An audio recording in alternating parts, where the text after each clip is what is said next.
in-depth race recaps. He's shown speed, he's shown dominance at other racetracks. Pit stops and strategy. Hell yeah, boys. Let's go. Race strategy, man. Fantasy racing insights. Talked about being a team in the summer. We did it. Good job, boys. Your weekly home for everything Ryan Blaney and Team 12. Good job, Timmy. Here's to many more, fellas. Thank you. This is the Team Blaney Podcast. Let's go race for a championship. Welcome, everyone, to episode 189 of the Team Blaney Podcast. My name is Adam Rogers, and alongside me is co-host Steve Mez. This week, we are here, and we are back to break down Ryan Blaney's run in the Firekeepers Casino 400 at Michigan International Speedway. Steve, welcome back to another episode of the show, and welcome back from your trip out to the Irish Hills of Michigan, where you got to enjoy a really good race, I think, overall. I think it's honestly one of those races, the way this played out, that you and I actually like when it comes to lots of strategies and pit strategies and fuel and who's going to make it and who's not, and when did they pit and when should they pit? Did they save enough? I think we both kind of like races like that. And then also intermixed with this race, unlike some fuel mileage races, there was a lot of really good racing itself too to enjoy, and I think that was reflected on the Jeff Gluck poll that was up over 90% for this race. And glad you had the opportunity to go out there again to Michigan. I know it's one of your home tracks basically. Not glad about the way things turned out for you guys when it came to the way that the 12 cars day ended though. So well, I guess it didn't end till the end, the way the 12 cars day went. I think I posted somewhere like on one of the TikToks I did actually that it was good till it wasn't, you know. I mean, but truthfully, I haven't talked to you since, well, it's been 2 weeks now. I haven't talked to you on here, and as some people know, you had an interesting week last weekend, and I say interesting, I say pretty good. You know, we always have this little competition between the two of us where we talk about, well, I've been to so many of I've seen win so many times, and I've seen, you know, me and Kate have seen Ryan win so many times. And you gained one on the leaderboard 2 weeks ago on us, and you not only were there, but you got to be like there. Maybe I'll tell everybody exactly what happened going to Nashville.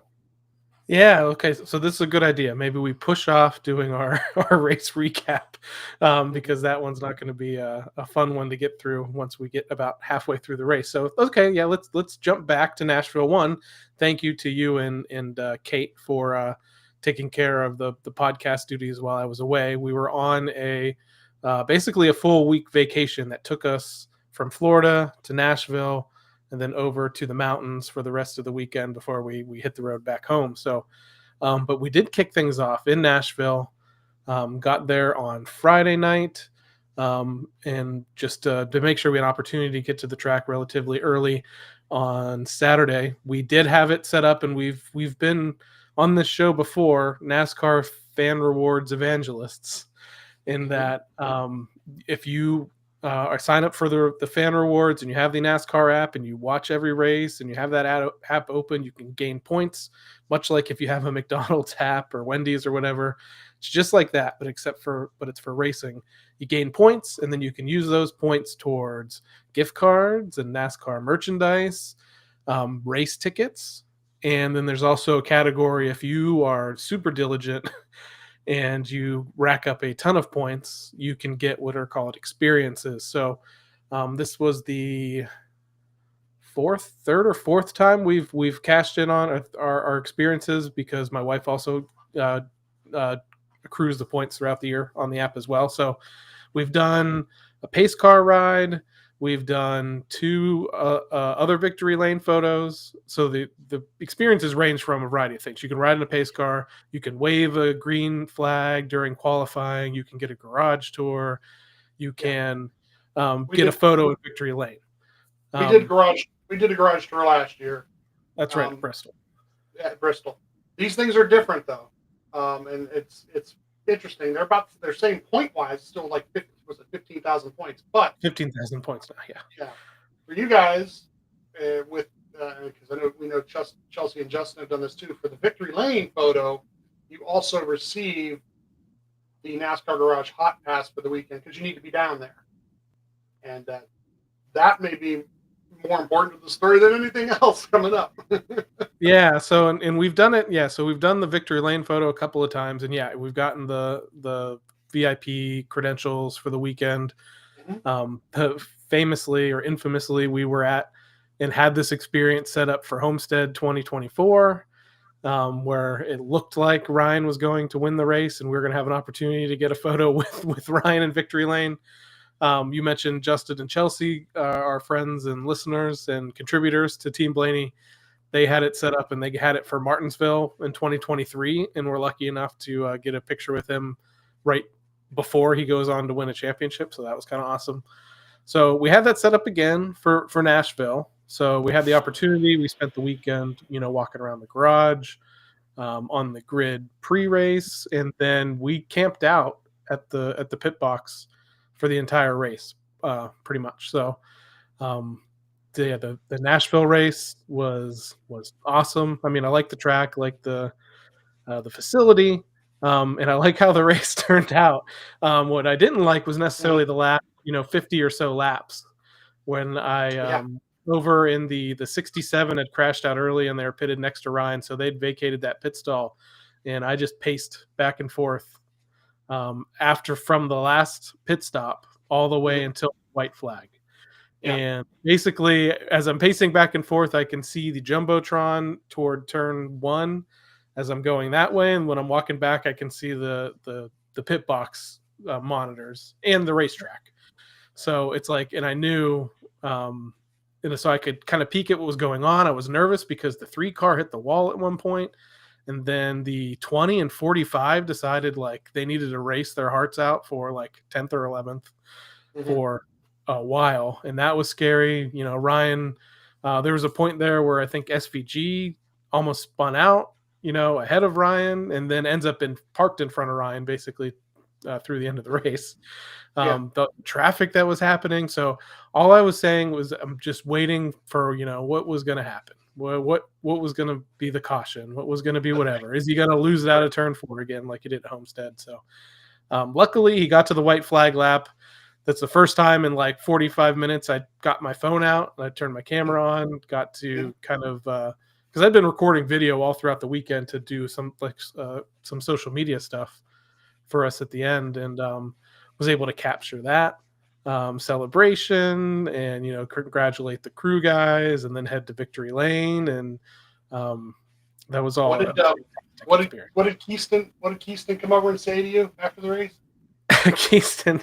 So Keaston, if you've watched, he's the new front tire changer on the 12 car. We interviewed him. That interview is up on our YouTube channel if you want to check that out. But he said that I was making him nervous because he was watching me pace back and forth in the pit stall next to them. So that was kind of funny. But Keaston was great to meet him in person after we had that opportunity to interview him. So but man, I mean, the team performed perfectly. I mean, you have to almost have a perfect race to win one of these things, and it was a classic Ryan Blaney victory that was a long run at the end. The perfect car, that kind of race for the perfect car that Jonathan Hassler sets up. That's how Ryan has won a multitude of his races, are in this fashion. And we did get to see Ryan in victory lane. He was kind of pumped to see us, I thought. That was the funny part of the story I was going to tell next. So we're at home watching everything, knowing you're down there, and you're watching stuff like what they're showing on the Prime broadcast from where, and then all the social media stuff. And at one point, Nashville Super Speedway posts a video where you see the guy holding the guitar there, and I guess he does an official presentation to Ryan, right? Well, in the background behind him, the Nashville Super Speedway, I see Ryan's fire suit arm kind of like, out of the corner, give a fist bump to somebody, right? And as he does, and then you don't see him fully, he's behind somebody, they're back there in the background. And as he pulls away and the camera moves just a little bit, I can tell it's Tara. He went and fist bumped Tara. And then, he comes around the fence on the side and he does this presentation, and I can kind of see both of you back there at that point. And then you sent the video, and I think you posted the video from that. Explain that a little bit from the other side, the video from the other side. Yeah, he's walking back from the Prime broadcast, basically, and we're waiting patiently because we have to wait for Ryan to get back to do some more sponsor photos, the hat dance basically that they have to do post race with the trophy and with all the other sponsors and dignitaries and stuff. So, we were down there for a long time waiting. So he does his prime interview and the beer toast and everything. And that's so when he's walking back. So if you see that video, I think it's the lead singer of Papa Roach actually that is presenting the guitar to him. But yeah, so there's 2 points of view. There's that video, and then there's my own video that I had going because again, I was filming everything I could to put together a recap thing for our social media channels and catch that encounter of him, walking up to us and was kind of pumped to see us in the first place. I think he'd seen us earlier in the weekend, but yeah, kind of walks up, he says, how about that? And so that was kind of cool to get that. If people go back to find that from listening to this, watch the one guy in the background who was kind of walking with Ryan. That's one of Penske's PR guys. And as he comes around the corner and sees Ryan take a different direction, you could tell he's starting to take a step or two your way, like, where's he going? Maybe he doesn't know where he's going, and then he realizes that, he'd come back his direction. So if you watch it more than once, the interaction is great, because his face kind of lights up coming around the corner and sees you guys. But then the PR guy, watch the PR guy, because it's kind of funny because he's kind of like, where's he going? What? Hey, we got stuff to do, But how long did you guys have to wait around down there for all that to get the picture? I would say we were down. I mean, we were down there for more than an hour post race, maybe even a little bit longer. Because we hung out, as long as we could. We got to talk to Jonathan and Timmy and anybody else that was kind of milling about, take some photos, and I messaged talked to Jonathan a little bit about how awesome I thought the strategy was and things like that. Yeah, that's cool. I say Timmy. I messaged Timmy congratulating him as they were hopefully coming down, and I told him to look for you. says, Adam's there right now, and he should be down there. So I don't know if he fought out, sought you out or nothing, but that's great that you had time to kind of do all that stuff. Because the TV broadcast says showed Bubba at one point walking up to Ryan to congratulate him, and Bubba goes, "Hurry up, we're going to be waiting." So like, oh man, no pressure, nothing. Win the race, but hurry up, let's go. So it was kind of cool that they were saying that I think you were saying actually that Prime coverage, want to have the winner over there at the table with everybody kind of slows things down a little bit. Yeah, but I think it's great. No, it's great for the post race show for sure. So, but he got through the hat dance. He had our picture with us, and like I think he didn't realize that was going to happen, and was like, "This is awesome. We get a picture together." So, thanked him again for coming on, just a week, prior to that, basically, to do our third interview with him. And again, if you haven't watched that interview with Ryan Blaney, it's up on our YouTube channel as well. We got to catch up with him just to see how the year's been going and everything. And this is basically the third time that he's been on with us where he's won. I think the Iowa one, this last one, it was right after a victory, I think. But the first one before the no, here's what happened. We got to interview him after he won Iowa, but then he won Pocono. That's true. That's true. You're right. Yeah. The wins come when he comes on the podcast. So that was awesome. We got to chat with him one more time before he went into the media center. He actually already had the cigar out and was smoking it at that time. So that was kind of funny, and that's kind of how we ended our night. And honestly, I know you guys were at Michigan this weekend, and you're going to kind of give us your recap of how things went there, and you like talking about your parking lot exits, and we were down there. Like I said, maybe by the time we even got to our car, because we had to walk, like the trams and stuff were shut down, and we had to kind of walk back and then finally catch a ride like on a golf cart or something. But even by the time we got out to our car, there was still traffic all the way backed up in the parking lot. And this was probably almost 2 hours after the race. So I was glad. But my Darlington trick worked again, which is to drive toward the track.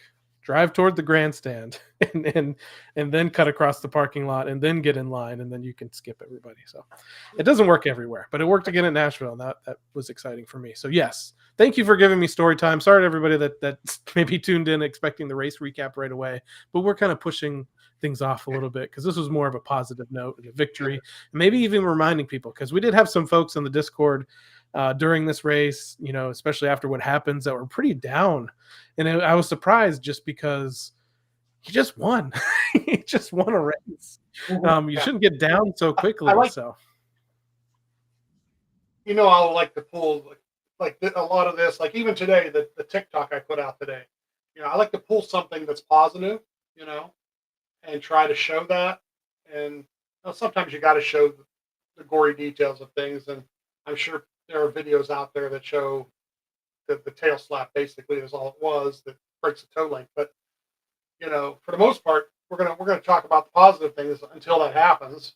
Because race wise, what we saw, was really good.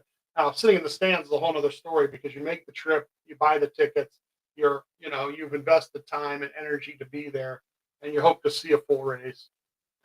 And we did. That's the fun part, is we did stick around, even though. So let's go ahead and start with practice Saturday, because the fun part was being in Group 2. Hopefully, this next week, the road course qualifying will be totally different and won't affect things. But Group 1, fast individual laps were 48, the 3, the 54, the 60, and the 4. In a range from like 36.926 to 37.078. So, I mean, that's less than 2/10 of a second. They're pretty tightly packed. And then, like in the top 15 lap average was the 54, the 42, the 48, the 60, and the 4. And that was kind of interesting. So then we get a flat tire during this first practice on the left rear of the 88. So they're speculating on TV with about air pressures and things like that. So we get to Group 2 here, and Tim and Ryan were discussing Group 1's practice, where guys were running, like what kind of line into 1 and 2, what kind of line into 3 and 4. That the fact that they were running lower as the tires wore out. They were talking about how the 21 did, because 21 was in that first practice here. TV actually shows Ryan his first couple laps to talk about him. Basically, he won the week before and everything. The 19 car goes top of the board 2 laps in. Ryan second lap is like 6/10 back of that. Now, mind you, it usually takes 3 or 4 laps, seems like, for them to warm up to a good speed. By lap 3, it was 0.47, 0.48 back. Tim says we're trending in the right direction now. But by lap 4, it was 0.432 back. The top 5 at that point were the 19, the 17, the 20, 24, and the 11. But lap 5, he gets a little quicker. Lap 6, it's 0.353 back now. So even though the tires have worn a little bit, he's still gaining on that initial speed that the 19 had. And then 12 laps in, it's a flat left front. And that was really weird, because most of these tire blowing things are rear air pressure situations, and this was a flat left front. Now, TV at first reported that it may have been, air pressures and this and that. But Jonathan, I'm pretty sure, told him over the radio that it was a puncture. And, and then they showed people from, Goodyear people looking the tire over and stuff like that. So never got a definitive on that. I'm pretty sure it was a puncture, though, to go that late. yeah, and we even, I think you saw it too. I asked Bozy on Twitter what his thoughts were too, before they really even confirmed anything, because I thought it was odd, because usually when it's air pressure, then when they're kind of messing with air pressures or going too low, and you have a tire that goes down, and it would be like what happened to the 88 and what will happen to the 45 as well. It's a rear tire. So it was weird that it was a front, even weirder that it was a left front.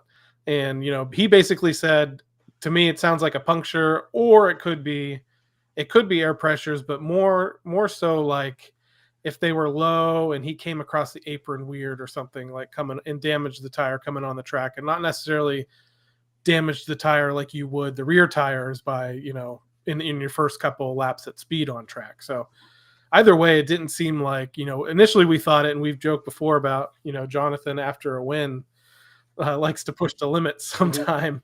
And I was like, maybe that's what this is. But yeah, it does seem to point more toward a puncture or something like that ended up taking that tire out. Yeah, Ryan says, "Oh my God, I'm glad that didn't happen into one, because it actually happened before he got there." Um, and I wrote a note here. The safety team doing a great job towing him in, basically not to drag that rear diffuser. They hooked it up. They lifted it up just enough. They were real slow. Kind of like did things where they were, a little bit off the bottom of the surface. And I think they may have And deployed that then air jack system that they have as well. Mhm. That basically jacks up the rear suspension. So I think that Mhm. worked too. And you could see, yeah, when they're towing him back, and even it may have been the 45 or something as well. They did it for him, and he was able to drive back. But you could see the car actually lifted up much higher off the ground than it would be in race trim. one of our TikTok friends and Discord chat, Racing Jason, was there, and he sent a picture to and he's sitting there, and I'm asking him, I mean, did they take it to the garage because they're not showing it on TV, and I'm listening to the scanner, and he's like, okay, we'll bring it here, bring it there, and they're not like, and they did not bring it to the garage, and that was a good note because they were then allowed to work on it for a certain period of time. Um, and then the 45 car later on has a flat left rear. um, you know, it's kind of hard to tell. Like Ryan had a 10 lap average. It was like P13 overall. But like I said, it's hard to tell with anything because he didn't go beyond that. So we don't know where the longer speed was going to be. But it was the difference between a 37.109 and a 37.3. So it was pretty tight to what some of the lead guys did too. So, um, but that was the best part is they did go ahead and work on it and were able to get it out there for qualifying, and he was going last in qualifying too. So when he does hook up the radio for that part, Tim gives him a lot of detail on what some of the best cars have done coming to the green, where they ran it 1, 2, where they ran it 3 and 4. Also wanted to know, want to know what the 19 did, what the 2 did. The 19 gets the pole with a 36.826. Ryan is a 36.961, so a little more than a 10th, but that's 13th overall. So once again, though, and it's proven to be true every time. These guys that qualify on the pole, and that guy, especially the last 3 weeks, right? Pole, pole, pole. Where does he finish? Or where does he even run in the first stage? A lot of times they give up speed uh, they give up, for the pole, they give up what's long range, what would help them in the race. And it definitely showed there with that. Yeah, I feel like they're like so So we focused get to on like start. track position meaning a lot, where maybe this wasn't the right track to do that. But you saw the 19, you saw the 8, and some other folks that shot right up there, and they just kind of fell through the field after the race got going. So for us, it's about a 4-hour drive, to get there. And we go early Sunday because we knew that there was going to be Ryan was going to be at the NASCAR Experience stage at 9:45 a.m. So we got in there about 9, even a little bit earlier. We did pretty good. First thing actually was went to the Ryan Blaney Family Foundation tent. Always do that when you see or know that they're going to be at the track. They do a great job. We came back with stuff. We always buy something. Like I've said before, and we said it in last week, even when we did a little during one of our lives last week, that you know any purchase is a purchase that goes toward charity. You're getting something nice. You're getting something cool. The T-shirts from the pickleball is still on sale. I thought I saw $10 on them, which means they're half off at the tent. So definitely want to get yourself one of them. There's a sponsor or two on the back that's pretty cool. But yeah, we did get over there, get to talk to Patty and her husband for a little bit. 9:45, made our way over to the NASCAR experience stage, and I stood like way back, and was like behind where the trophies are. That they had all the trophies over there, and then I did a live on TikTok, which was kind of cool. Uh, if you guys, I was only on there for about 10 minutes, just long enough so you can listen and so forth. It amazes me like people pop in and pop out, pop in, pop out. But if you wanted to see it, you stuck around. That's great. Um, and then the next thing for me is to go to the tweet up. I had actually messaged Jeff Gluck a day or two earlier, told him, I wanted to make sure he was there. He was going to be there. He was. So I knew there was going to be one. because this year it has been very spotty. It depends on if Bob is there or Jeff is there. No offense to Jordan, but Jordan doesn't like to throw them or be the guy in charge of them. He will show up to them. He doesn't even get to the middle of the thing. He ends up on the outskirts of the scrum of the whole thing. It's kind of funny, but he holds court like he does. But we did get there at 10 o'clock for that. So funny because it was right outside the NASCAR experience. And at one point, the cart goes by behind us, one of those carts, people on it. It was Chastain because he must have been up next on the stage, right? And it goes by us. Ron's still on stage. And if he wait, and then all of a sudden he comes running over, sticks his head in the middle of the thing for like 30 seconds, says hi to everybody, and then runs back over. So we had like a surprise guest appearance there. It was kind of cool. But it was really kind of cool because I did wear something that said Team Blaney on it, at least, so that if anybody's just listened and not seen our live versions, they would kind of like maybe, oh yeah, those guys, okay. And I apologize for anybody. I know Racing Jason came up, talked to me for a minute or two. I gave out, so I had some of the stickers, I had some of the magnets. If I talked to you and I forgot your name, I'm sorry. I know that he took a picture. There was a young lady, I think from Twitter, who listens to the show, and I can't remember her name. So reach out to us, took the picture, post it, and tag us to it. It's really kind of cool because we just see numbers here. We don't know, like, some people interact with us in the Discord chat. Some people do interact with us when we post this stuff, but it's really great to hear from people to kind of like let us know that they enjoy the content, they enjoy what we're doing with it. And, I was able to ask them even, do you download the podcast, listen to the audio? Do you watch the video now that we have, put up every week on YouTube, or do it live? If they even knew, some of them even knew that we did it live, so that part was That's really, really cool. what's So, been fun about this last couple weeks. One, that we've both been able to be at the track, back to back weeks, different tracks. Mhm. And I shared this story that, my wife and I were out the next day after the Nashville race having breakfast, and were stopped by a listener and his family. And much like you, I forgot to ask for their names, but they were fellow Ohioans. So that was cool to hear. But I guess he listens to the show pretty regularly or follows us on social. So it is cool to meet people kind of out at the track. And yeah, we do try to come with stickers or something that we can pass out to show our appreciation, because honestly, this is fun for us to do, but you guys make it definitely worthwhile. So yeah, my next event, like for the day, was actually to go back out to the lot to tailgate. From our Discord chat, Pertang, I think that's Purtang, invited me and my wife Kate and says, "Hey, I'm gonna be tailgating. You guys want to come out?" And really, really cool because Tyler, his name Tyler, had great setup. They had a couple tents set up behind the trucks. He was cooking on a nice flat top grill, and he actually gave me one of these too because he works for Menards.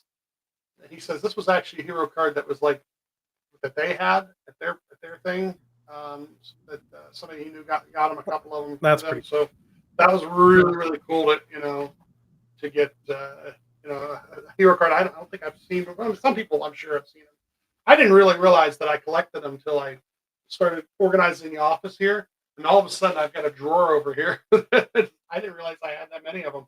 And it's awesome. It's so cool that's a cool collectible. So I want to say thanks to Tyler for inviting us over. It was great to stop for a second or two and kind of take a breath too, because and literally as I'm talking to Tyler, I said to him, I says, "There's one other thing I want to try and do this morning or early afternoon, but it kind of depends on the timing." And that's when I want to run into Tim. Tim told me last week. He said, "Hey, call me Sunday," and I can't do it. I can't make the phone call. I'm like, I'll text him, I don't want to bother him. But he texted me. I texted him like around that time. I says, "Well, what time do you head up?" I figured that's probably the best thing. If we're inside and we can meet up, super, right? And I think it was somewhere, he said, well, somewhere between like 12:45, 1 o'clock. Oh, perfect. Because then we want to be inside the track by that point anyway. We start at 2 o'clock. So sure enough, my wife and I are standing there. And if you know Michigan, there's a tunnel that comes out of the infield right near the start finish line, and it goes right to you can go right to the tower from there to where the elevators are. So we just kind of set up there, figuring, okay. And he said that he would text us, when he got close by or whatever. Well, we saw him come up, and then he went off to the side, and because a couple people gathered him up right away. There's obviously people there he knows. He's from Michigan. People be like, hey, Tim, da, da, da. And he literally texts me. I wish I had my phone. I could show you. He texts me. He says, hey, I'm on my way up. And I text him back, right behind you. And he turns and he goes, hey. So it was really cool. He got to stop for a minute to talk about what happened on Saturday with the truck race that they almost won. And, great. These guys are all just so good at giving, just if they have a second of time to give you that second, took a nice picture with me. I looked goofy at my hat sideways and everything, but, my PR person, she was there, but she didn't catch it in time, I start calling Kate my PR person. So, that was like a pretty packed morning of stuff at the track before we even get to the race. And stages of 45, 120, 200, 7 sets of tires. Fuel range, according to Bob, was 49 to 55 laps. And to the rear was the 45 car. And pit stall 9. And we always joke around about Jonathan wanting the pit stall, and sometimes he'll take one all the way down the other end of the thing just to be at the end. And no, he chose one up near the front this time, and I was up there just basically a couple sections over. So I got some good angles. The TikTok too, like I said, I posted today, showed the great pit stop that we'll talk about in a couple minutes here. So he had the pit stall number 9. The 7 was in front of them. The opening was behind. P13 for the start. And literally by lap 2, we're up to 12, lap 5 up to 11th, lap 9 up to 10th, lap 18 up to 9th. I'm sorry, normally I have who they passed here, but at the track, I'm not sitting there taking these notes at the track. But lap 17 up to 8th, and then I was lap 28 up to 7th, but lap 38 up to 6th. So cut it in half during this run. Was running faster than the leader, a good portion of it. In making these passes. We get to the end of the stage, and the 17 wins the stage, and Ryan's P6. So we start off right where I wanted it to be. If you're watching from what happened on Saturday into Sunday, you're thinking, this is perfect, just moving forward, stage points. Now we'll move a couple more spots by the end of stage 2 and be where you need. And this is where you're saying what can happen in practice or qualifying where somebody might be fast, specifically qualifying. Ryan qualifies in the top 15, but just methodically moves his way forward. You could tell the car had speed. Mm-hmm. You could tell that he was able to set up passes. And passes there are interesting because you can really get a good run on guys when the two guys in front of you are side by side. And he made that happen a couple of times too. So it was great to watch this. Immediately got stage points. You see Fords are fast. Because you have guys like the 17 and the 6 and the 21 and like some other people that were able to move up through the field, and Ryan was one of them. And at that point, I was basically, this is Ford's race to lose, much like it is for the majority of the last decade or so, except for last year and then what happens this year with Toyota. But lots of speed in this car that was once again very good over a long run. So, like I said about positive things, so. And we were really stunned at the track until even there with Wi-Fi. My wife is great at getting Twitter and telling me exactly why. But for this, coming in from this pit stop before it, the 17 was first, the 24 was second, the 11 was third, the 19 had dropped all the way to fourth from the lead to start the race, and the 21 was fifth. And this is NASCAR's pit times, mind you. Okay. I don't even know. For adjustment, it's usually a half second, maybe quicker. But Ryan in the 12 team was a 10.20. The 17 car, 12.42. 24 car, 12.98. The 11 car was 11.260. The 19 car was a 14.360. And the 21 was a 13.120. So he goes from 6th to 1st on this pit stop. But and I even wrote this in the comments on the TikTok. In all transparency, all 5 of those cars took more fuel. Part of the strategy. Does it work? Doesn't it work? Well, and as the time goes in this stage, it really was going to work out just fine. But what ends up happening in stage three Yeah, kind and of disrupts that the too. people in the Discord were pumped. The people on our X that follow us on X were like sending a flurry of messages at us, Mhm. and yeah, I did the same thing. I told people were asking like, or wow, this is amazing, like this is awesome, and it's true. The team since the change was made, whether like we said, we have tons of respect for Flores, but sometimes it just sets a spark off on a team. They've been lights out since then. And I Mhm. said the same thing. I said, this is great. Keep in mind, they did not wait on fuel Mhm. like other teams did. And that even Yeah. Steve Letarte on the Prime pre-race basically said at some point, you're going to have to pay the tax. You're going to have to, Yeah. if there was now what we would have liked to have seen is that this stage 2 go completely green, because the best time to pay that tax would have been on a green flag pit stop instead of Right. on a caution stop or something like that. But it ended up it would have worked out okay, but at some point they were going to have to give up a little bit of time. But this did jump them ahead 5 positions. So even if Mhm. say they did have Yeah. to pay that tax and wait a little bit longer and he lost a couple of positions, you still have a net gain in the end. So I thought Yeah. it was great, and it put the 12 out front. Yeah. I was. We was just like, what just happened? What just happened? I mean, literally, it was like a jump scare because they come out of there, sure, but the next thing you know, he's like, and I was like, what did he say on the radio? Like he said, watch your speed, and I was like, did he say something else? And it was like, maybe there was an attaboy in there or something, and that's what it was. But at first, we kind of thought, oh, they're going to get caught for speeding or something. There had to be some reason that they were able to, you know, gain that much more time on everybody. But like I said, right away, Kate, Twitter, she's like, oh yeah, a bunch of guys waited on fuel. Okay, that explains some of it. Because even if you do a great pit stop time, you generally only gain a spot or two. You don't gain that many. So, but we did. We were like out of our seats, almost like, what just happened? And just fabulous, right? So we get to the restart, lap 52, and I believe everything was on the outside lane for the restarts for the guys taking it, and pretty good here.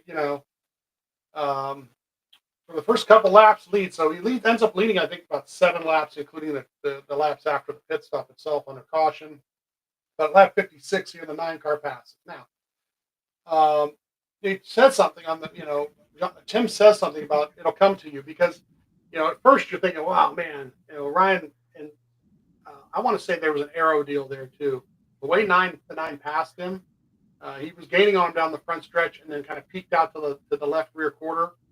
And there is something to be said for like these guys when they take the air a little bit away from them on that kind of thing, where it just may have loosened up just enough, not enough to crash him, but to make the finalized pass Ryan decent. keyed up the So radio and basically said, "Holy crap, he's yeah, got something that I don't yeah, have." And that's yeah, when you're talking about Timmy. Timmy said, "Don't worry about it. It'll come to you, or he'll yeah, come back to you." Which was true because that same thing happened with the 24 earlier in the race. He ended up right, fading as well. So yeah. So um, then here we get this like bevy of cautions, and this, like I said, about so the fuel thing kind of like will go away as the stage goes on because you're going to pit at different times. Everybody's going to pit. The 60 lap 60, the caution for the 42 and the 4 off of 2. 15 cars stay out. Everybody else behind them pits. So now we got like split strategies. Can these guys get to the end from this point? Not really. So it's kind of funny about that too. Um, Restart at lap 66 here from P2. And then, like, really early next lap later, we get this caution for the 2 into the 41 and the 41 into the 48. And then I have ouch written in my notes because from where we're sitting, we don't have a great view of certain things. There was like a screen way off to the right in turn 1 that we could look toward. And my wife was actually able to pull up video of this. And, first off, it's not the 48's fault at all. He was on the outside of all this. He was actually in a decent lane. It wasn't crowding anybody, but to get like kind of like be the third guy at the end of it, and then he turns right into the outside wall. Um, I have in the notes here worry on the radio because, um, is he okay? He gets out of the car. There's a cheer. Okay, At one point, though, and it's kind of eerie. I don't, TV doesn't really maybe show this, but an ambulance pulls out from I want to say not even pit lane, though it was like outside of that, and then goes around turn one and into turn two a little bit. And Ryan says, "What? Yeah, what Somebody happened? hurt? Where's the ambulance going?" You know.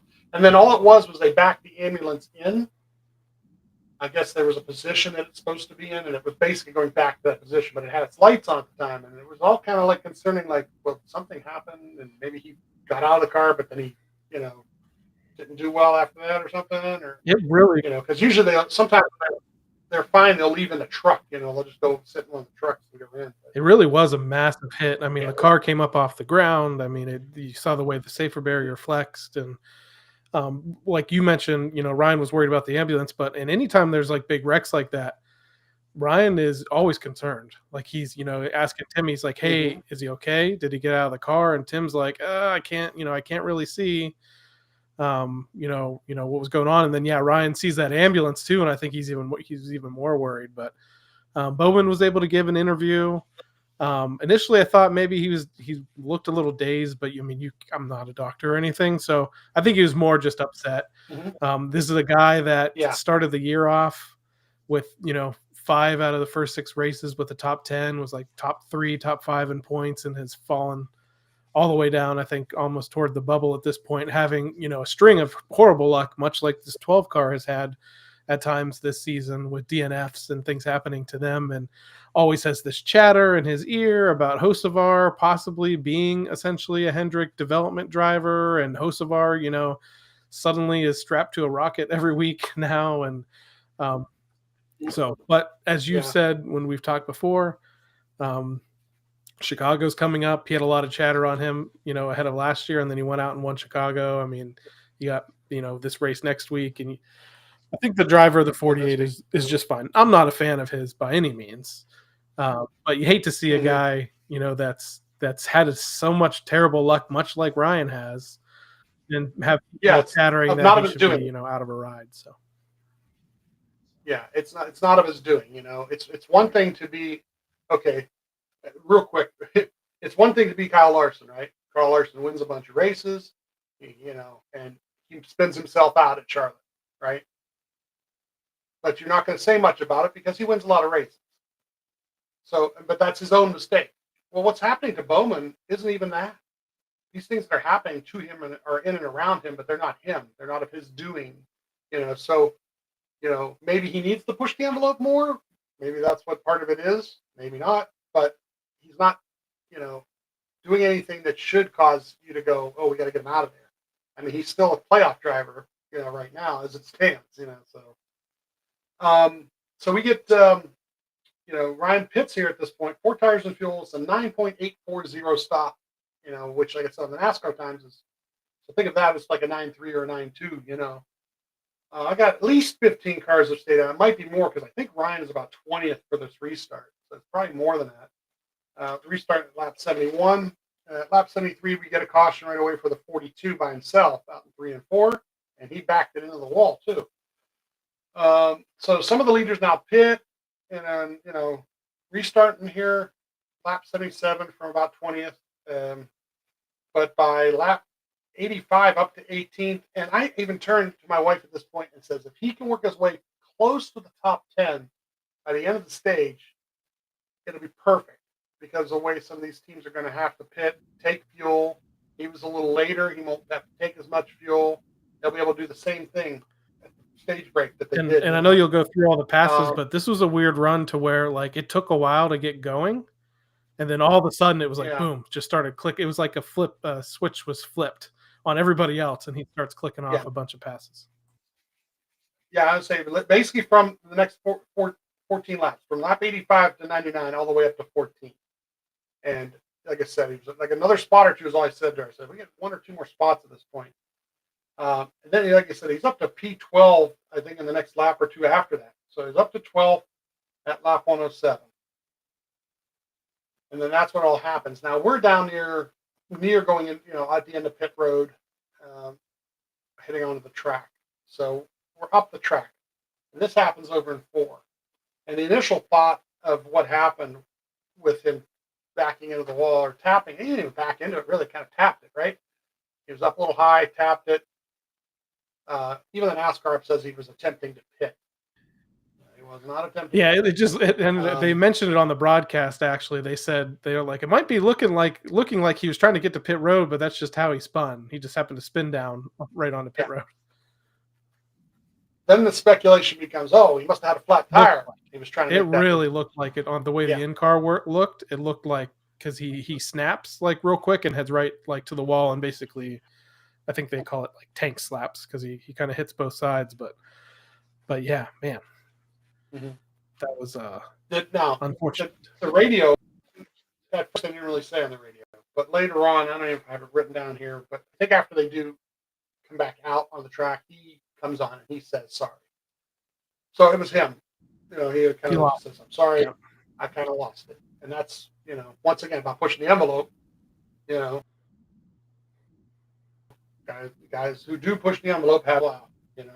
And he was working his way. That's the thing. Like I said, if he gets another spot or two, ends up 10th by the end of the stage. There's some of the guys that were in the top 10 were going to take more fuel than he was in the pit stop. He might have gained a couple more of those spots back, with all the strategies. So he ends up being about 5 laps down on the clock here as they're fixing the toe link. Of course, they do get it fixed, and they do get it back out there. And they get to lap 120. The 24 wins the stage 2 here, and Ryan now gets a lucky dog. So now he's 4 laps down, and he's the only car basically running at that point, and it was still, so if another one and another one, not hoping upon hope, but kind of hoping that, some chaos happens. And they do. They in the next stage here at lap 146, we get a caution for the 34. And Ryan gets another lucky dog. Now he's 3 down. And I think I even texted you at that point. P32, 3 down, some chaos, just a melee would be great right now. We needed like that stage 2 chaos, and it never really ends up coming. But yeah, because there wasn't that much carnage or anything. Yeah, he's the first car any laps down for a long period of time here, and we just needed to have some of those restarts or something to happen because we've seen it, and I've mentioned it as a joke before. I'm like, man, and not like because there's a conspiracy, but like just the way luck goes. I was like, if this was the 9, if this was the 5, or even the 11 at times, like they're able to come back from like crisis situations like this, several laps down, and just didn't work out. Yeah, it was interesting because I think if you get to a point where they can get to 1 down, it just all of a sudden things get crazy anyway, but the thing is watching him run, even though he was running that far back, was interesting because he was like lap time wise was faster than probably about 10 cars in front of him, even with the damage. And he did not put himself up into the melee. He stayed away from it. Being that he was a couple laps down, he just kept feeling it out, just racing back there, maintaining where you're at, not being part of the problem. There was one point in there where there were 3 guys in front of him, and TV probably didn't show this at all, but 3 guys in front of him. I don't know who the other 2 were, but the one of them was the 22 car, and Ryan went right up the middle, pushed the 22, that's right, and he shoved the 22 out so that the 22 could clear those other 2 guys. That was great. And now, mind you, that was back there for 28th, 29th, and 30th position, but. Yeah, that was interesting. And there's one other moment during that, which specifically what you're talking about, that he was faster than some guys. I think the leaders were starting to make some progress, and Tim asked Jonathan like, "Hey, he's faster than these guys. Do you want us to get some cars between us in the leader? Do you want me to ask him?" And I think Jonathan didn't really, it's fine where we're at. Like there wasn't a point, but there was still some interesting conversations being had even in the position that they were in. Yeah, I mean they didn't. And here's the thing from the stands, from our viewpoint. So, and we could have left early. We really could have. We knew we were watching. That anything that was going to change for Ryan. And it's my fault that we didn't. And I say that because at a certain point, we weren't talking about doing it, but these 2 Chase Elliott fans get up and they're packed. They're leaving. And I'm talking with 40 to go. They're leaving. And I turn, and mind you, we've got the headsets on, and I used a couple swear words like, are they going? Their guys in the top 10 at this point, running really well, could have a great finish. Why the heck are they going anywhere? Our guy is 4 laps down, and we're still here. So I kind of like put my roots down. Like, I'm going to watch the rest of this no matter what. We paid for it. And we're going to see the end. So, and it was great what we saw. And I don't have like a lot of huge notes here, but the 77 was leading for a while. Place was going crazy when he took the lead off the 24, I think it was. The 24 was short on fuel. Denny was in 5th place when they finally told him to go ahead and go for it, that he had saved enough fuel to go ahead and run to the end. And he did. He passed. He got to the lead. The 11 wins. Ryan ends up 32nd, but we had some stage points. What was really interesting, like post race, to listen to, we could put the teardown on once it runs, and I think it was about 7 o'clock when they went on, and we're down the road with it. And they talked about the 54 car, who I believe finished 3rd, and he was mad. Yep. And it was interesting because I think he felt that they mishandled his fuel situation.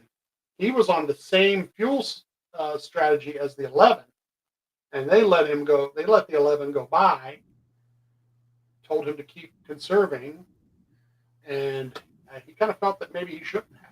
Well, he never had to go to the auxiliary switch. Yeah. So that tells you, I think it's like a lap and a half or so after you hit the switch. And yeah, he's frustrated. He has a lot of pressure on him. He's past the 100 starts mark, and you're expected to finally win your first race once you get past that, in your first couple of years of racing. And he had a fast car, and yeah, I think he thought he could have been the 11 if they would have let him go. And yeah, I think they mentioned on the teardown, the radio chatter after that, like his crew chiefs and he's upset. His crew chiefs tries to talk him down a little bit, and he wasn't like going off on the radio or anything. He was just upset about the situation. The new competition director came on and said, our other car won. You got a top 5. This is a really good day, and all this stuff. And they make the point that, he's 20 something in points. Yeah. A top 5 does nothing for him right now. You gotta get when you have a win out the windshield. So, yeah. And it's weird. It was Prime. It's funny, like with Prime, their coverage has been great. I've only been able to see 2 races because we were at the other one in Nashville. Yeah. So we're starting to like nitpick like a really great broadcast. And the weird thing about the Prime post race this week is that like and I think Eric Estep had made this point on social media as well. They interviewed the winner, and then they went to commercials. They came back to like the stage, and they at one point they bring the 54, or they bring Gibbs up to like the sit down with the pit reporters, like in a different area, and they interview him for like a long time, and he's upset. Like you could tell in the interview, like he doesn't really want to be there. And he does that, and then they start running through like their pre-recorded post race. So it was really weird. This like weird, like you just saw Trevor and Marty like doing their sit down thing, but then all of a sudden here's Trevor back out, on the grid with fans in the stands, like because it's clearly pre-recorded interviews. And then they did them out of order, and like finally, like an hour after the race was over, so I might be exaggerating, 45 minutes or so, they finally play the interview of Buescher. Like after who finished second, like after they've already played the interviews of like the other guys, and I thought it was fun. And I made the comment on his post. I'm like they've been great. So at this point, we're just nitpicking, but it was a really weird way they did the order of the interview. So yeah, so that's it. The 11 won. So the other thing was so the 11 wins. He's doing the burnouts, and I'm kind of picking up our gear and putting things in the bag, and I'm dilly-dallying a little bit because I was kind of like, we're both off on Monday, and we really shouldn't hurry to the parking lot because in times past at Michigan, we've gotten stuck. We've gotten hit by another car, kind of bumped. It's like, I don't want to be in the middle. Yeah. The guy. So anyway, and my wife, she goes, let's go. And what she's realized is that everybody's still standing around. And she's right. Really, there's like, so pack it up. down the stairs, out the gate, and from where we're right across the street. Got to go up over that footbridge. Yep. Get across the street into the parking lot, get to our car, throw our bags in the car, and boom, we were from the point we got into the car on the road 5 minutes. Wow. Out of the parking lot, right?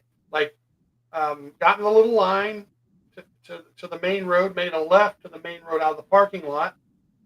And the only thing that really was in the way were people walking that you couldn't hit or run over, who were kind of slowing everybody down. But once we got to that main part, boom, we were down there where you make the right. There's one lane coming out of there, a second lane coming out of there. That second lane is all the way to the right. It spreads out enough where if people want to move over into yours, they do. You get past the gas station, 500 feet past that one gas station, you make a left. They've got cops set up there to make sure you can make the left.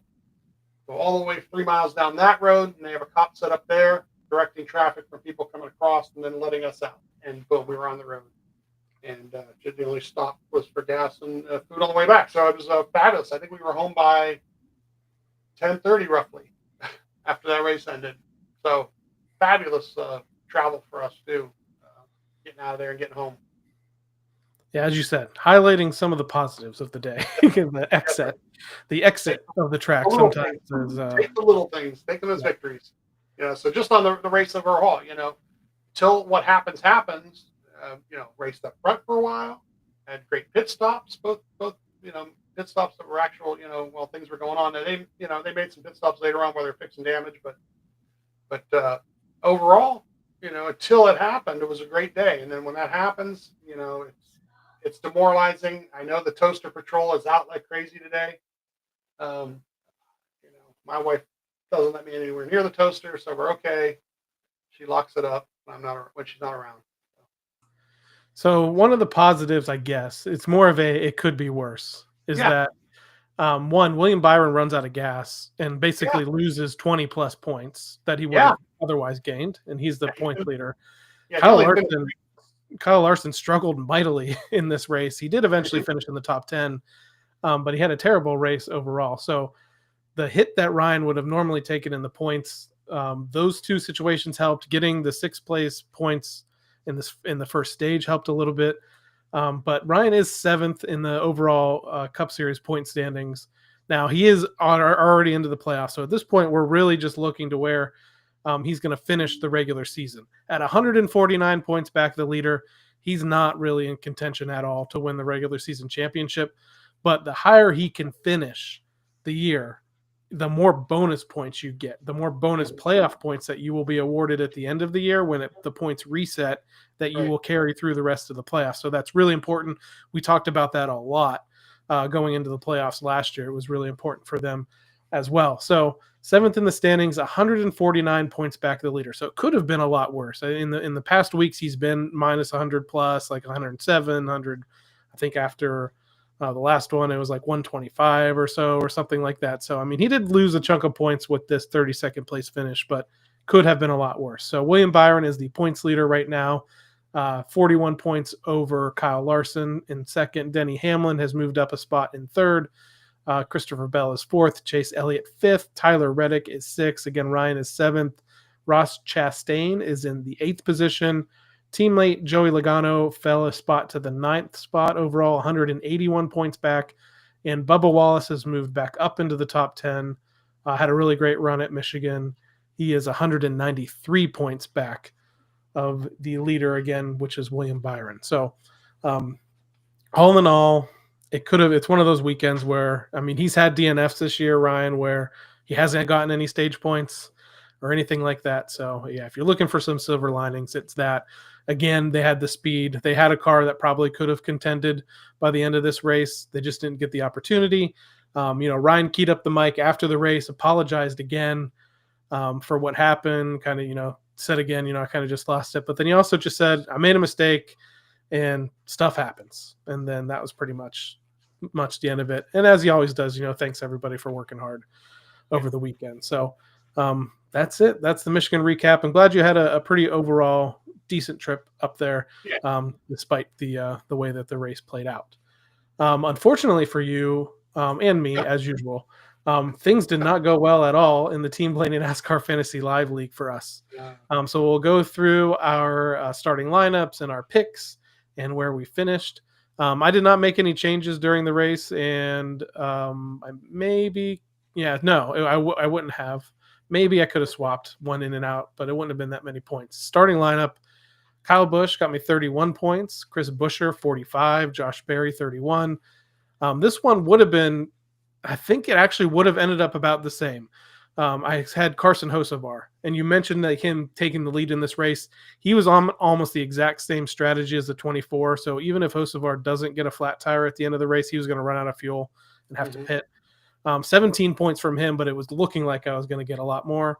And Joey Logano, which, man, we got tons of comments on our social posts, and Penske did as well, about the almost very much like the Coke 600. And now I don't think we're in the full picture, because I think the 12 would have been really good if he made it to the end of this race. But the 2 had problems. I think the 2 actually had to pit a second time to tighten a wheel, so that put them back. The 22, though, had a strategy at one point that got them to the front, and then he just fell through the field, didn't have the speed. So Joey Logano only got me 15 points. And then in the garage was Brad Keselowski, and he had 27. So I maybe could have swapped him and Joey, but I think at the time Brad even was having issues. So didn't make any changes during the race live. Featured matchups, I picked Ryan over Christopher Bell. That was wrong. I picked Buescher over Bubba. That was right, but just by a couple spots. I picked Hocevar over Gibbs, and that was wrong. And I picked Keselowski over Suarez, and that was right also by just a few positions. 58th overall for me on the weekend, 159 points earned. Yeah.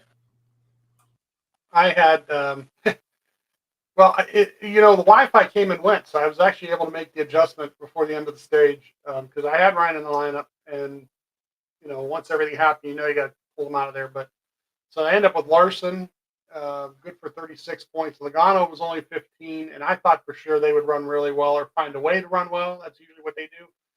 Bubba Wallace was 40 points, pretty good day. Byron 29, Briscoe was 21, and the matchups were the same thing. I was just horrible things with the matchups. I think the only one I had right was Keselowski over Suarez, and I had the other 3 wrong. So on the total, wasn't where is it at here on the total league standings here? I was 70th or something like that overall. Yeah, it just didn't go well. The accident happening when it did, and then like I said, Logano, it really is kind of a weird thing. I don't say like that they're going to be super, but they always seem to find a way to be a top 10 team by the end of a race. That really didn't happen. So. And honestly, there's a point when you mentioned earlier about Ryan going to push him. Mm-hmm. And that was when people were at least on the broadcast, they were really playing up the fuel strategy and thinking that a lot of people were going to try and stretch it and not make it. Mm-hmm. And I was like, here we go again. Here's just I don't remember, it was Las Vegas or something like that, where Ryan was pushing Joey and helping him out at the end of one of those races to stretch the fuel. And I was like, here's the beginning of that. But he really only helped him with that one spot. And Joey never really moved on beyond that. So well, let's take a look at the top 10 in points earned this past week in the Team Blaney NASCAR Fantasy Live League at Michigan. Queen of the Caniacs and Clyde's Chicken Pit Racing tied for 10th at 207 points. 9th was Brock H, 208, and 8th was Go Larson, 209, and 7th was Pit Stop Pro, 210. Tie for 5th with Twin Mag and Jackson 12 at 211 points earned. 4th was Penske Fan 24, 212. The third is the Dalai Lama 4 with 219 points. JD Racing, who I think you had an opportunity to meet over the weekend, second, 222 points. And the winner this week is hashtag LGM, 227 points on the weekend at Michigan. In the overall standings, I've slipped a little bit, I believe. 63rd overall, 2,467 points. You're still hanging out in the top 15. You're in a tie for 14th with last year's winner, Racer SF, 2,798 points. Top 10 overall standings, Team Blaney NASCAR Fantasy Live League. This week's winner, hashtag LGM, is 10th, 2,821 points. Montana 12 Fan is 9th, 2,822. Dr. Race Chaser is in 8th, 2,834 points. And 7 is Penske Fan 24, 2,848. And 6th is Go 12 Go, 2,853. One of our past champions. And 5th is Clyde's Chicken Pit Racing, 2,868. And 4th is Alyssa C, 2,872. 3rd is Pit Stop Pro, 2,906. 2nd is Vans 12, 2,926. And our friend Jordan Daniels is in the first position overall in the league, 2,967 points. And Steve, that brings us now to this weekend's upcoming race in the NASCAR Cup Series, as the NASCAR Cup and Xfinity Series head south of the border for a race at in Mexico City at Autodromo Hermanos Rodriguez. Yes. I'm glad you said it. Things kick off on Friday. So this is something to take note of. There's lots of practice and things this weekend. So first time at this track. So Friday, June 13th at 1:05 p.m. Eastern time, you have practice 1 for the NASCAR Cup Series. That's going to be on Prime. Xfinity has a practice after that. And then 3 p.m. Eastern time, you have practice number 2 for the Cup Series, also on Prime. Later on, you have practice for the Xfinity Series, and you actually have the NASCAR Mexico Series having a race there in the afternoon. Saturday, June 14th, qualifying for the NASCAR Cup Series is at noon Eastern time. You can watch that on Prime, listen to it on MRN, SiriusXM NASCAR Radio. You have the NASCAR Xfinity Series, the Chilongo 150, the Chilongo 150. From Autodromo Hermanos Rodriguez. You can watch that on the CW, listen to it on MRN, SiriusXM NASCAR Radio. Then Sunday, June 15th, 3 p.m. Eastern Time, the Viva Mexico 250. You can watch that on Prime, in-car cameras on Max, and listen to it on MRN, SiriusXM NASCAR Radio. Ryan Blaney has not raced at this track in his career. He has done it on the simulator. But let's take a look at Ryan's road course statistics in the NASCAR Cup Series. In the next-gen car, so since 2022, Ryan has an average finish on road courses of 16.9. If you were to look at his overall career, including all the time in the previous generation car, the average finish was more closer to like 13.5, something like that. Had a lot of really good runs in the previous generation of car, has struggled a bit in the next gen car. Let's take a look at his last several finishes here. Let's go back to 2024, just last year. 12th at Coda, a 7th at Sonoma, a 38th at Watkins Glen. That's that kind of race that essentially, I believe, has changed the DVP policy going forward, where Ryan was crashed immediately at the beginning of that Watkins Glen playoff race and had no opportunity to even look to try and repair the car. They refused to tow it back to the pit stall, and that set off a firestorm on social media. And hey, 2025 turns around, and suddenly you can now repair your cars again in the garage. The Roval 10th, and then Coda earlier this year, he finished 19th. So it's I was talking about people being down in the Discord, and one of the reasons they were down because they're like, and then immediately we're going to go to a road course. And when I talk about expectations, if Ryan can go to Mexico, a brand new track, and finish in the top 15, maybe get some stage points here and there, I'll be excited with that. I think they can have the ability to run in the top 10. Do I think that they can go to Mexico and win a race? I'm not sure, but I think he has a secret, Steve. Do you want to know what that secret is? What do you got? There's somebody on this 12 crew that has experience at Mexico City. I'm going to have to ask him about that. Otter Tim Fedua, who made a start for Fitz Bradshaw Racing in the number 12 car in the NASCAR Xfinity Series. Well, then what would have been? Nationwide, maybe? Yeah. Busch, I don't know about, in 2005. But he made a start there in March of 2005. He started 17th, finished 21st in the number 12 Dodge for Fitz Bradshaw Racing. So it was funny that this was brought up today on one of our social media posts. Somebody commented it and said they were today's years old when they learned that Tim Fedua was a driver. Yeah. in a NASCAR series. And I will point to you to go ahead and go to our YouTube channel and click on interviews, and you will see our interview with spotter Tim Fido, where we talk a little bit about his career as a NASCAR National Series driver in the Busch Series at the time. So yes, he was a driver, and yes, he did race at Mexico City in 2005. Yeah. So Wednesday night, live 8 o'clock get together that the lovely Kate and I do together. I think that's what we're going to do. We're going to preview this track, talk about that kind of stuff. I know that Ryan was when he was on Stacking Pennies last week. He was on at the same time as Justin Allgaier. And if you get a chance, go back real quick and find that spot of the interviews. They both, Justin and Ryan, talked about running it on the simulator, and Ryan talked about some of the things that he's already learned, because he says he likes to simulate a track 3 weeks ahead of time and then the week of. So he did this already 3 weeks back, and then he was going to do the simulation probably this week also, just a refresher. So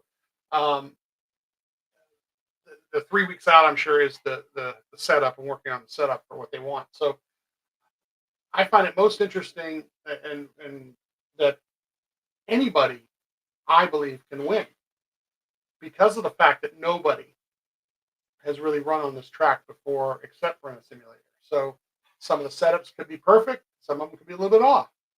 There are some things they may have learned that other teams may not have learned that you don't know. And the uncertainty is the best part. Remember the first Roval race? It wasn't just strategy that got Ryan where he was running when he was running third.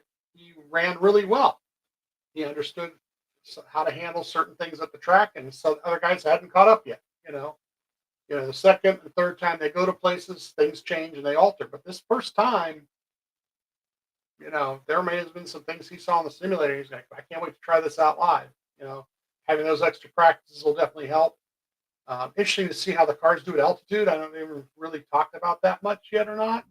I'm see if I can do a little research on that in the next day or two. But I know Wednesday night when we do our live, we're going to talk a little bit about previewing this, maybe show some diagrams of the track on the live so that people can see what it actually looks like.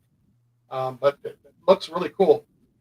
Really interesting talking to Jeff, Bob, Jordan about the trip, because they're all three going. And Jeff talked a little bit about, he's talked to some media guys from Mexico because they were up here for the Indy 500. And in the conversation, like, I jumped in once or twice because I kind of like, the media there, talk about Checo first, right? And then the IndyCar, the guy in the IndyCar that's from Mexico, Pato, right? Pato, he's like next one down, and then Daniel is way down. Like, they don't really know Daniel. And Daniel's from Mexico, right? But the journalists, the journalists know, but the people who follow racing, they're open wheel people for the most part. And that's why I said to Jeff, I says, NFL goes there once a year, right? And plays a game. Well, if you go to the stadium, people dressed up and this and that. Well, you're seeing the part of the population who watches the NFL. You're seeing the people who already know what they're there for, And I think the same thing will be true this weekend. If it's packed there and they've got it sold out and whatever, it's going to be that part of the population that does watch the American NASCAR, and that's great. But as far as gaining popularity outside of that group, who knows? Hopefully it does. Hopefully it's something that just becomes a normal thing that they do, and they figure out a better way to do the transportation part of it. So they're, because they were in a hurry yesterday to get the heck out of there. But overall, I can't wait for the weekend itself to see how it all unfolds, and hopefully the people enjoy it. And would it be crazy if Daniel won? I mean, in his home country, I know it would mean a lot, I'm sure. Yeah, that'll be interesting. I mean, I think he might have some experience there in the NASCAR Mexico series. They have mentioned the drivers that that did race there in the early 2000s in the Xfinity series. There used to be a chicane on the long straightaway. It might be the front stretch, but that's not there this time. It's super long. So Mhm. breaking into that first turn is going to be interesting. You mentioned altitude. I think it's like, 7,000 plus feet of Yeah. altitude, whereas like Charlotte's in like the 50s as far as altitude goes. So one of the things they were talking about on some of the shows and broadcasts is teams are worried about keeping the engine cool, Yeah, and that they're talking about trying to there's a secondary way that they can kind of cool the engine, but it adds, I think, weight to the car, so they have to compensate for that. So there's a lot of things that are involved in this weekend that we're going to see. I did hear the early forecast that last week we're calling for a lot of rain. Now the Cup Series can race in the rain with the wet weather tires, not like a deluge like they had at Austin or at Coda that one time that they ended up having to call the race. But Yeah. they can race in the rain. I'm not hoping for that, and it's just one of those situations where it's like if it does end up raining again, it's just, man, when can NASCAR catch a break with one of these marquee events that they're trying to put on that's new, like Chicago, where it's rained 2 years in a row? Where I would argue that it raining the first year actually helped because it created the SVG story. Yeah. Last year, raining was kind of just a pest. It just kind of like, it was annoying. So hopefully it doesn't, totally rain all the way through the weekend and kind of ruin things for what is supposed to be a marquee event. I do think there's going to be a lot of, really interested NASCAR fans in attendance. That's one thing that a lot of drivers that have been there in the past had said, was that the crowd was amazing and energetic and excited for them to be there. And that was one of their favorite parts of racing there. And like you said, just like what you made the example of the NFL, if you're going to go to this race this weekend, it's because you are a huge fan. Mhm. But I think it will draw attention to people in the country, or even maybe just that area as well.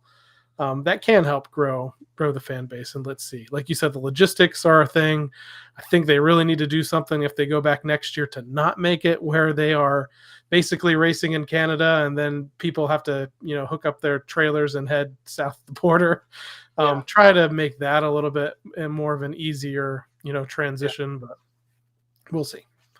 So again, if you want to tune in this weekend, practice 1 and practice 2 are happening on Friday at 1:05 p.m. Eastern time and 3 p.m. Eastern time. Qualifying is at noon on Saturday on Prime, and then the race for the NASCAR Cup Series at 3 p.m. Eastern time. The Viva Mexico 250 on Prime, Max, MRN, Sirius XM, NASCAR Radio. That mostly wraps up things for the show. I do want to give a shout out again to the lowrider, Dale Blaney, who picked up his second 410 sprint car victory of the year at Sharon Speedway. They're in the midst of, possibly, is it Ohio Sprint Speed Week or PA Sprint Speed Week? I don't know.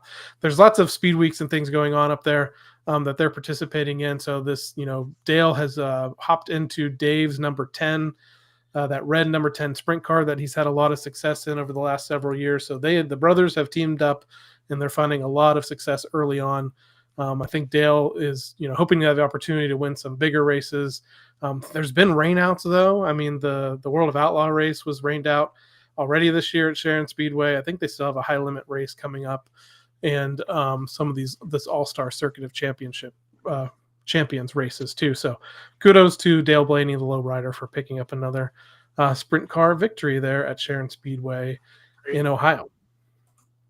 So I think that pretty much wraps it up. As I said, thank you everyone for tuning in to this episode of the Team Blaney podcast.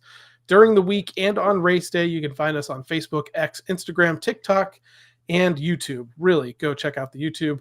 Just search for Team Blaney. We'd also like to encourage you to support the Ryan Blaney Family Foundation. Ryan's official charitable organization benefits brain health causes like UPMC Sports Medicine and the Alzheimer's Association. To learn more, visit RyanBlaneyFamilyFoundation.org or follow them on Facebook, X, and Instagram. Steve talked about them being at the track with the display this weekend at Michigan. They will be back out at the track at Pocono. So if you're going to Pocono, check out the Ryan Blaney Family Foundation display. Lots of great merchandise. Like Steve said, they had the pickleball shirts that were there and a lot of other things. But Chat Up Patty, I saw them put out that they were thinking about ordering some new merchandise, and they're asking folks for their input on that. So chat them up about that too. Give them some ideas on what you'd like to see, because that's one place that you can really get unique Ryan Blaney family merchandise that you can't get anywhere else. And it's always great to see them out at the track. So for my co-host Steve Mez, I'm Adam Rogers. We'll catch you next time right here on the Team Blaney podcast. Good night, Detroit. Check out the TikTok. This week it'll be worth